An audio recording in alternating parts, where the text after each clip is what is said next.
of Israelis coming to the United States and the trickle going into Israel, because I think if the status quo continues, Israel will weaken itself. What's your program to attract population? Well, let me say one thing to you. Don't let anybody tell you that he has a plan for Aliyah.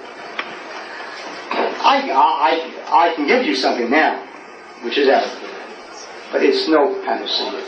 There is no panacea, because in Jewish history there never was one example of mass Aliyah from any affluent country, ever.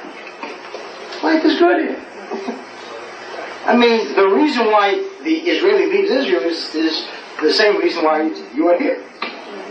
Nevertheless, there is a way to certainly stem part of it, and not only that, but to also bring back a certain large number of Israelis that are now here. And the answer is, and that the same answer to that is the same answer to American pressure upon Israel. Israel today is an economic basket case. It isn't a state. It's more like a shul. With a push today around JA, bonds, German inflation. Right? A state isn't a shul. A state has to stand on its own feet. The key to having Israel stand on its own feet is private enterprise, capitalism, laissez-faire. Let the country, let people make a living. And then you'll see them work. If you want to open a store in Oceanside, you'll find a store, and you say, you open a store in Israel, it's an adventure. It's an adventure. You have to get a permit and a license for the permit, and you pay taxes before it's even open. You can't be honest in Israel. You can't be a businessman that is honest, because you won't be in business. They kill you with that. And red tape and bureaucracies. I know Jews, wealthy Jews from America, who would love to invest in Israel, and not in Singapore and Hong Kong. But in Singapore, they welcome you. In Israel, you go through the 7 circles of Jewish hell. Hey, you're going to come in, and what are you going to do, and how much stock do we get? Stock.